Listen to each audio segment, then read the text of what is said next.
Welcome back to Folklore and Skincare, where we delve into the fascinating intersections of ancient wisdom and modern beauty practices.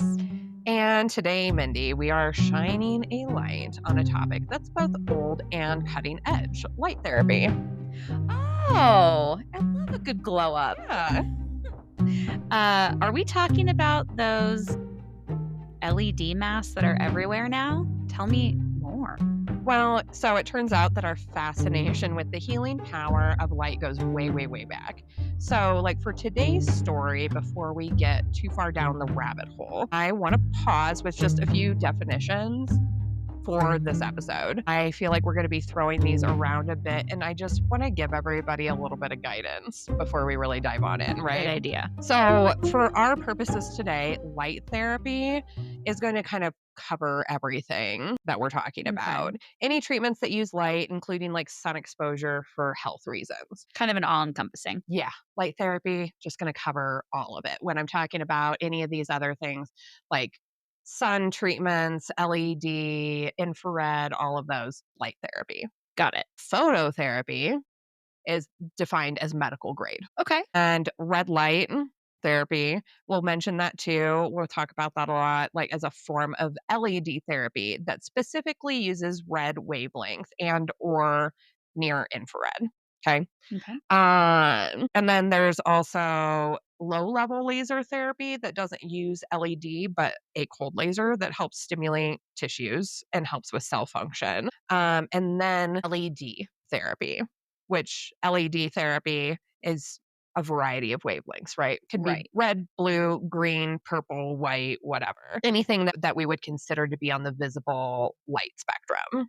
So, red light therapy is LED therapy Got it. and Okay. phototherapy Right. and light therapy.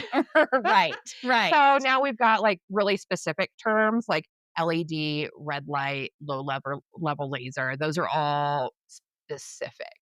Okay. We're niching down when we're Niching talking down. about Right. those things. Versus light therapy, that's any kind of light treatments or experience that would provide some sort of a healing, mental or physical, right? Okay, perfect. So thank you for that. Phototherapy would be more of a defined medical lane. Sure. Sure. Got it. Okay. Because I know we were even confused, like, "Okay, what's this and what's that?" You know? So, Right. So we've got all of our needs covered for today. I hope so. Okay. So, as it turns out, our fascination with the healing power of light goes way back. We're talking about a story that starts in the late 19th century with a man named Niels Ryberg Finsen. So now picture this, it's the late 1800s, right? So medical treatments are very different than they are now. Finsen was originally born in Iceland and then moved with his family as a child to Denmark around 1883, where he later became a physician. He also suffered from a rare and debilitating disease that was known as Niemann-Pick. It's a type of genetic metabolic condition. So, during his studies, he noticed something peculiar when he was exposed to sunlight. He felt better, he felt stronger, and his condition made him feel very weak at times. And he was often described as, quote, a boy of good heart, but low skills and energy. So Finson was drawn to the healing power of the sun, leading into his desire to become a physician. So he was sort of his own first patient. Exactly. So he got obsessed with the effects of light, particularly what we know as concentrated light on the human body. So he would start experimenting and he developed a special lamp that emitted concentrated carbon arc light. And he felt like it could treat skin conditions, particularly one known as lupus vulgaris, which was a form of tuberculosis. Okay. Yeah. So in those days, tuberculosis was like the bane of everybody's existence, Mhm. right? But Finsen's lamp, he called it his sun in a box. It actually brought relief to many. He was so successful that he actually won the Nobel Prize in 1903 and was the first Scandinavian to receive such an honor. Hooray for Finson. Right. Oh, that's incredible. It's kind of like he captured the sun's healing essence in his own way. Yeah. That's Yeah. really neat. He really did. And many ancient cultures worship the sun, seeing it as a source of light and life and healing. I'm thinking like the Egyptians, the sun god Ra, or the Greek god Helios. They weren't just worshiping a deity or a star, they were acknowledging the vital role that light plays in our own well-being. Okay, so how does that connect to like the LED masks that we see today? Yeah, so in the 60s, we got LEDs. So in the 60s, about the same time that we were coming up with laser technology, and there are a lot of this LEDs were coming up at the same time.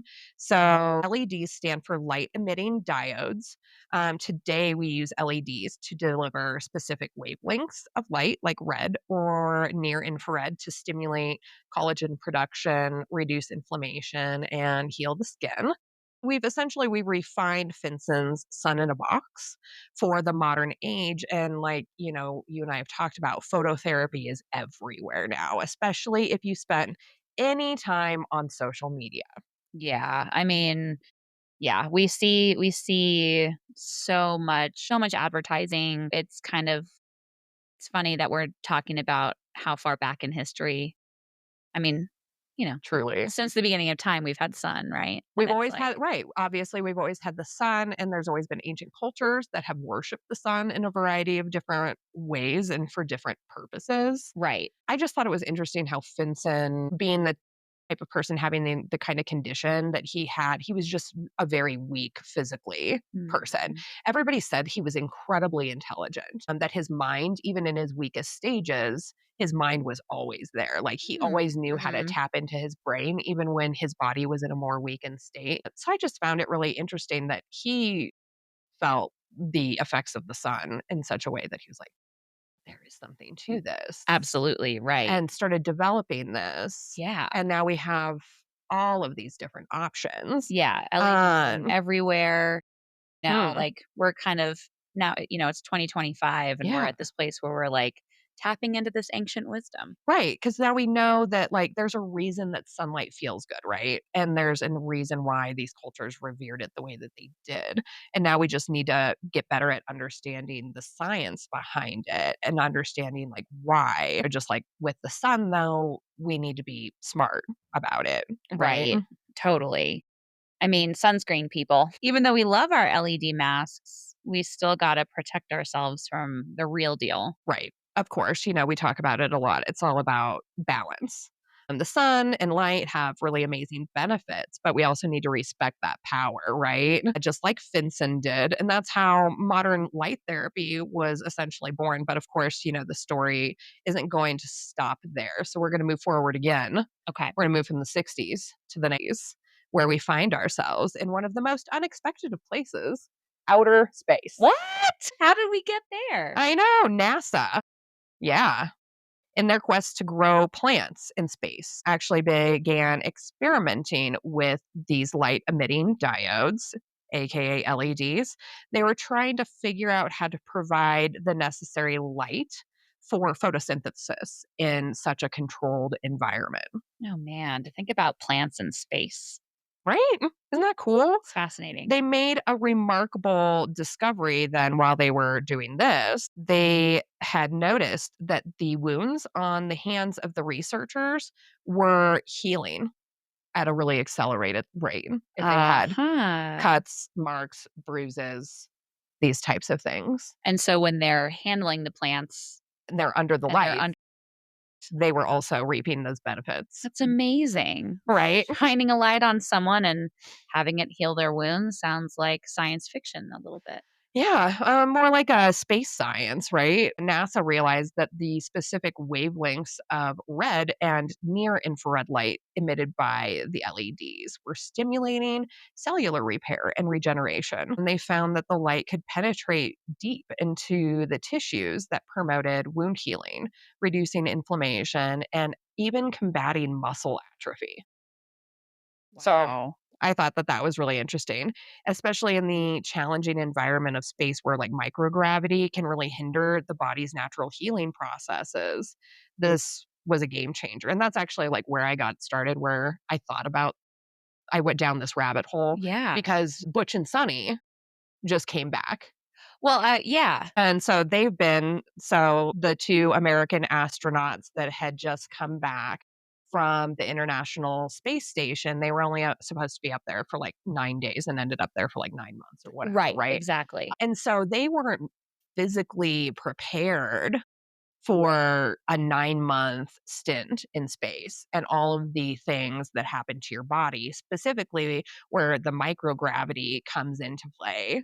And so then I thought that was really interesting, especially with combating muscle atrophy. And I'm like, Absolutely. so Butch and Sunny on the International Space Station with all of the other astronauts have this technology at their disposal while they're up there in space to keep them as physically fit as they can in such a low gravity environment. So that was like where my whole thing came from. They were talking about Butch and Sunny coming back, and people were talking about how weak they looked when they got back. Yeah. And we know that, I mean, space is Mhm. just so rigorous. And Right. so, yeah, so that's where I was like, they had to have been obviously like utilizing red light therapy while they were in space. I'm sure that that's probably something that they're going to also be doing a lot of now that they're home, you Right. I know? was just gonna say, I'm like, I wonder, you know, like, I don't know what the inside of a rocket looks like Uh, once being we're a, up there. yeah, But it's like, and I don't know if we've carved out the space to have, like, the LED installed, like, whole body LED lights installed on a I would rocket. assume that like, Why well, not? on the space station, I'm sure that it's part of like their medical bay, Sure. right? Yeah.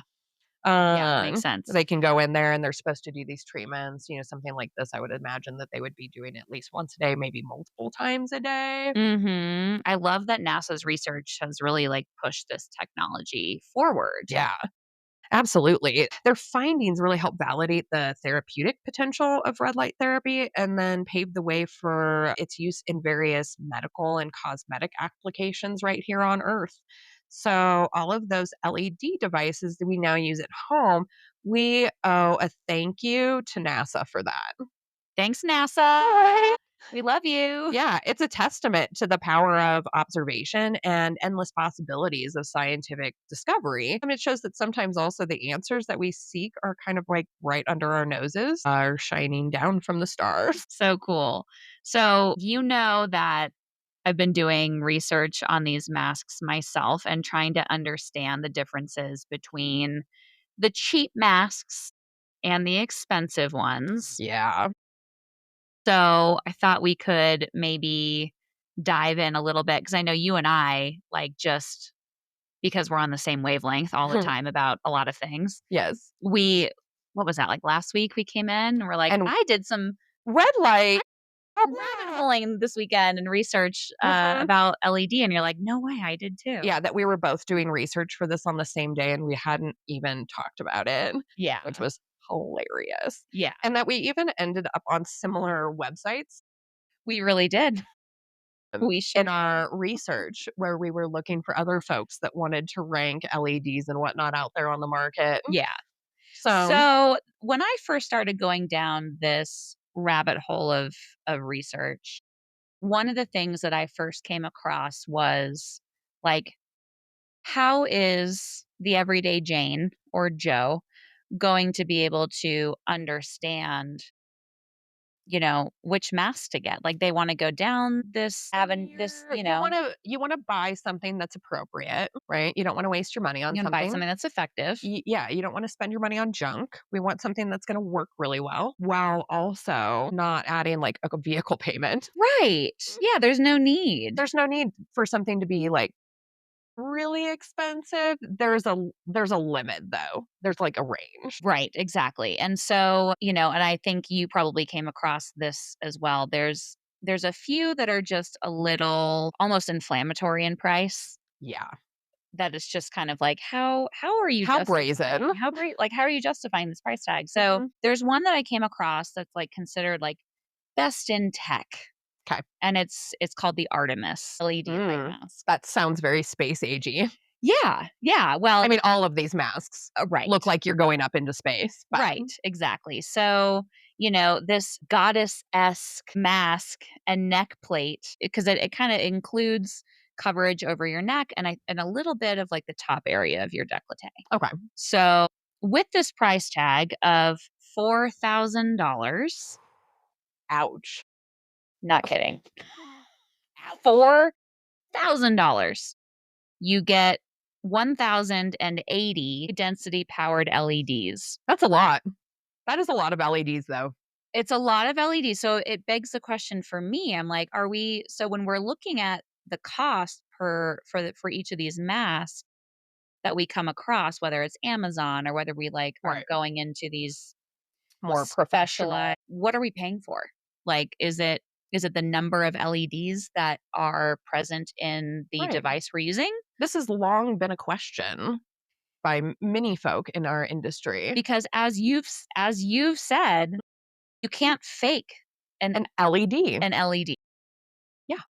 You can't make an incandescent light bulb look like an LED, right? It's That's not going to happen. that's You right. cannot stuff that technology into the little guy, like as small as our LEDs are now today. Right. And I mean, I'll say that I'm sure that there are high quality and low quality LEDs for sure. Mhm. And that can also be visually, if it's not a visually strong light, it is a weak LED, period. End of story, right? Yeah. If they are bright, if they are, you need some sort of protection on your eyes, that is a direct correlation to the quality That's of the right. LED. Yeah. It's not really mysterious. Right. I mean, it is. LED marketing has become very mysterious. Well, that's how we keep it, uh, like, if we're creating some not skepticism, if we're creating a little bit of, like, Mysticism, mysticism some around little secrets. the science, Mhm. then it's more coveted and protected, and people have more of a They attribute a more of a luxury experience yeah, even right. versus like so I mean the Artemis mask, that's really cool looking, like the whole setup. I mean, it's really cool and it does have a ton of LEDs. Yeah. So, I mean, I would assume that this is a very high quality mask. I'm not going to I would be shocked if I found out that this was a poor quality item. I can't do the $4,000 price tag Well, personally. and I just don't think we need a 1,080 little tiny LED, LEDs to see a difference in our skin. right. Like, I but don't think it that's takes quite that many. so now, so what, who came in next? So again, Artemis was like the best in tech, which was kind of like what they called it. Yeah. I think just because of all the LEDs. But then the runner up, the best in tech runner up is a device called the Avena. Okay. And this is from a dermatology type of website that I kind of ran across. And so with this one, this Avena has 300 high powered LEDs. So, we've scaled down by about, a little over 700. And this price tag for this one is $1,095, which in my opinion is Feels like a value, but still too much it's money. still a lot. I mean, for the average person, and granted, like LEDs last a long time Sure. also, Yeah. so I guess, I mean, you can call it an investment piece. Right. Like, but And even still, maybe you're wearing your Artemis mask once a week, whereas someone who's wearing a mask that has maybe a fraction of the LEDs would have to wear theirs more frequently. frequently Absolutely. to get the same benefit, Yep. right? So then it goes down to this best all around, which is called the Clio Light LED mask. Oh, is that the Cleopatra looking one? Yep, Okay. sure is. And this one has 192 LEDs, and I think they all have like 7 different light modes. Okay. So this Clio light with 192 is actually looks like it's on sale for 300 bucks right now. Oh, I mean, okay. I think we're getting down more to a palatable Reasonable.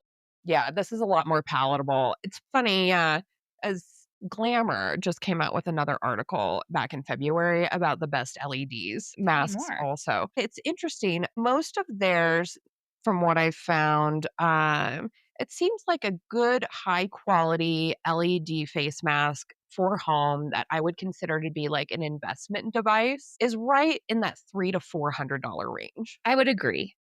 Okay, you kind of found the same thing. I would agree. Cool. Yeah. Mhm. Yeah, because like, there's several, like, Dennis Gross has one that's I think that one's a little bit further up there price-wise. I think that's more like 450-ish. Mhm. Um, that one has really great reviews.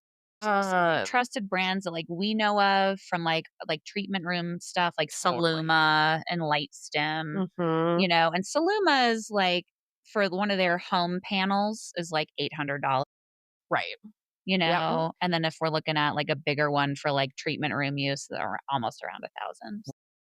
Yeah, so I mean, I think that that's reasonable that if you're new to skincare, the LED game, and you wanna figure out a way to incorporate it, that's probably going to be your safest bet. I would not recommend any of the, sub $100 masks on Amazon. They basically, like I mean, you're getting, like, 12 to 15 I was just gonna LEDs. say, reason being is because They're of the not lack of the lack of LEDs, and it's LEDs. again, it has nothing to do with the quality of said LEDs. They could be the same quality or close to Sure. what some of these other masks are using. I mean, maybe not. You could buy those and then you're like, wow, these are really weak.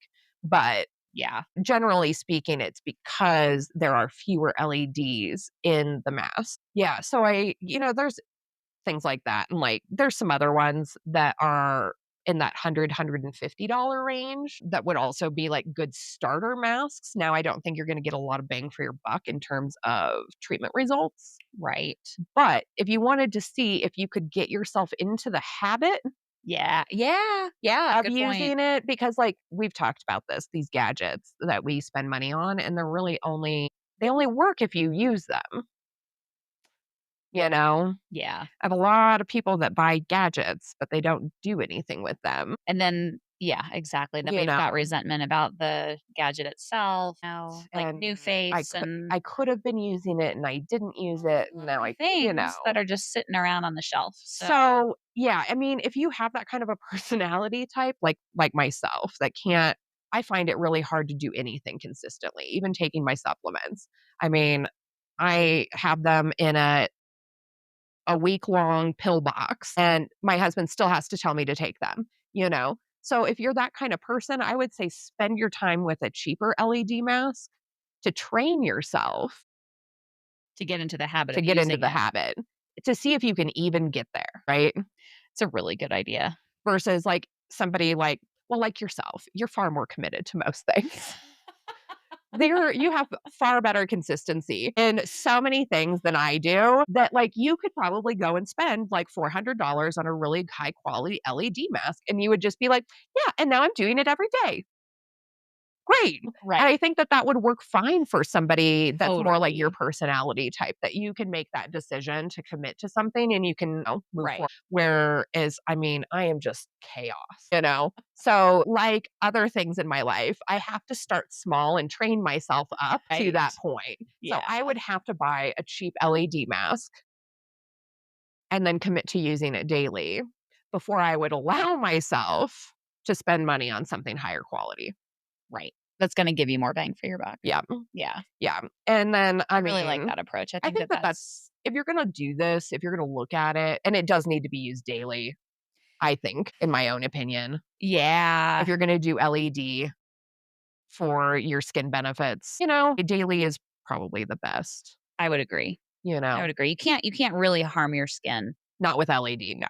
by Especially if you're doing red LED yeah. specifically. Red LED is really, again, great for inflammation and collagen production and all of the things that really does help your body in its own healing processes versus like if you had acne, a blue light situation. Mm, We don't want people doing blue light every day for the same reasons that we don't like blue light exposure from our electronic devices and that kind of thing. But blue light is very effective for acne. right. So if you're doing that, then again, a higher quality mask that you wouldn't need to use as often.